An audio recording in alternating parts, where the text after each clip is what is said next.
Caroline, merci de nous accueillir au Stade olympique. Ça sent bon, ça donne faim comme activité.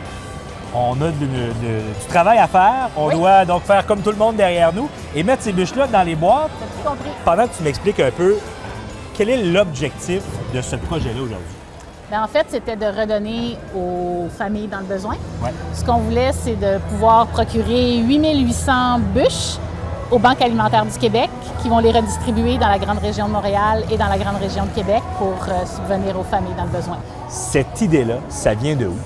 Bien, en fait, ça vient de notre conte de Noël. On en est à notre 6e édition cette année. Et l'histoire, en fait, c'est l'histoire d'un castor qui décide d'être généreux et de répandre le bonheur dans la forêt avec ses bûches de Noël. C'est un peu ça. Exactement. Puis ça nous a inspirés parce que cette tradition-là du temps des fêtes, bien, de pouvoir en faire profiter le plus de familles possible, bien, c'était l'opportunité de rendre un beau conte dans le concret puis de répandre du bonheur aux familles du Donc Québec. là, on met la bûche dans la boîte.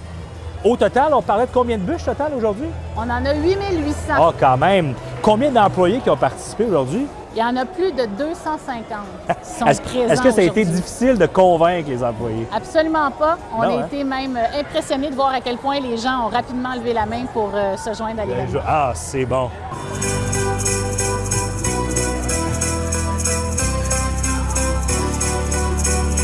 Pourquoi c'est important pour vous d'être là aujourd'hui? Ben écoute, c'est pour aider la communauté, les plus démunis. Mon magasin est juste à côté. Juste aujourd'hui, on est une douzaine de personnes de mon magasin pour être là. Puis qu'est-ce qui est le fun, c'est quand je leur ai dit « Hey, la gang, c'est à côté. On va faire la plus longue bûche au Québec. Ça vous intéresse-tu? » Écoute, zéro forcé. Ça a été instantané. Let's go, on va y aller. Il a quasiment fallu que je dise « OK, puis ça reste du monde. Là, le magasin reste ouvert. Fait que restez là. » Aujourd'hui, là, moi, quand on a entendu parler de ce projet-là, là, pour moi, là, c'était tellement important d'être là pour aider les familles puis pour être là pour tout le monde, que tout le monde puisse vivre un moment magique pour Noël. C'est comme si on est à Noël déjà. Bien, c'est simple, c'est pour aider. Surtout avec ce qui se passe maintenant, l'inflation, puis pour aider les familles dans le besoin. Ça, là, c'est excellent. C'était quoi le sentiment autour des tables quand on préparait les bûches, justement? Sentiment de fierté. C'était le fun. Hop là. Hein, on dirait que tu as fait ça toute ta vie. J'essaie de me forcer quand même. Jean-François, quand on nous approche pour un projet comme ça, on réagit comment?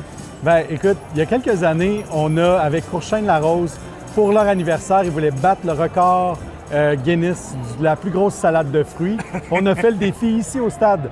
Fait qu'on on a dit oui à IGA parce que c'est notre plus grand partenaire. Puis on avait le goût de le faire parce que la mobilisation de tous leurs employés, c'est le fun d'avoir tout le monde ici puis de faire ça tout le monde ensemble. Parlons d'ampleur ensemble. Quelques chiffres, là, ça peut donner... Ça ressemble à quoi à niveau logistique une activité comme ça? Écoute, ça fait à peu près 6 mois qu'on planifie l'activité. OK. C'est des rencontres, tu sais, à chaque quelques semaines pour avancer, tout ça, choisir le lieu. On a eu différentes options, mais vraiment, le stade nous a accueillis puis ils ont vraiment été super avec leur collaboration. Puis après ça, bien, toute l'équipe logistique de s'assurer qu'on allait pouvoir mettre tout ça ensemble. Et je te dirais que, tu sais, on parle de quand même plus de 700 douzaines d'œufs, 3 tonnes d'ingrédients, tu sais, farine et tout ça.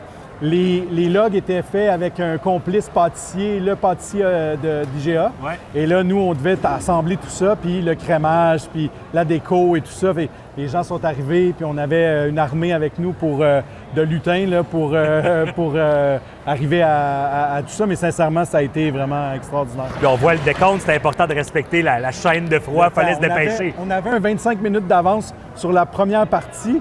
Okay. Dans la deuxième partie, on est encore dedans, on est en train de terminer, mais vraiment, c'est colossal. Tu sais, on voit, c'est plus de 8000 bûches. Tu sais, on me le demandait tantôt, beaucoup est fait en ce moment par la Guignolée pour ramasser des denrées non périssables, mais tu sais, une bûche, ça reste quelque chose qui apporte du bonheur, puis une petite touche sucrée, c'est toujours bien apprécié.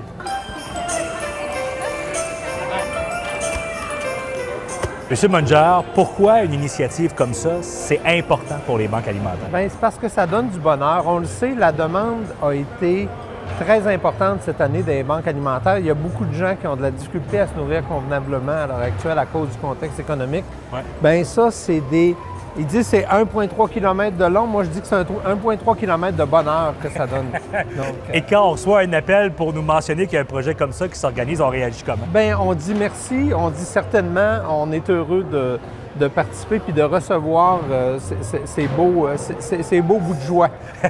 Et là, ça s'en va où aujourd'hui? Bien, en fait, c'est redistribué partout au Québec par notre réseau. On a 19 moissons au Québec qui redistribuent à 1300 organismes. Bien, ça va s'en aller dans les 1300 organismes. On a 2 centres de redistribution. Les moissons vont chercher les bûches-là, les amènent dans leur région. Ouais. Donc, au total, il va y en avoir sur les tables partout au Québec. Il va y en avoir, ça va être réparti partout au Québec, effectivement. On sait que c'est la grande guignolée des médias aujourd'hui, avec en plus une activité comme celle-là. Quel message on aimerait lancer aux gens aujourd'hui? Bien, premièrement, remercier les gens pour leur générosité. C'est quelque chose, c'est fondamental. On ne pourrait pas exister sans la générosité des gens. Le message, c'est continuons, soyons solidaires envers les gens qui ont faim. On est Québécois, on serre les coudes, puis on s'entraide entre nous. De voir justement ce besoin-là augmenter au Québec, je suppose que ça crée une pression aussi sur un organisme comme nous. Ça crée une immense pression. On n'a jamais connu ça dans le passé. Autant, on dit un Québécois sur 10 à l'heure actuelle qui utilise les banques alimentaires. C'est trop, on va se le dire franchement, c'est trop. Ça ne devrait pas être à ce niveau-là dans une province comme la nôtre, qui est quand même assez riche. Donc, il faut travailler pour que les gens puissent se nourrir eux-mêmes aussi. C'est ce qu'on souhaite le plus. Nous, on voudrait exister même un peu moins. Une fois qu'on a fait un projet comme ça, est-ce qu'on se questionne déjà sur les prochains projets de ce genre-là? Bien, ça fait partie de notre ADN chez IGA de toujours innover. Donc, on s'inspire de chaque projet qui se présente pour pouvoir relever la barre d'année en année et de surprendre les gens. Merci beaucoup de nous avoir accueillis et encore une fois, félicitations pour l'initiative. Grand plaisir.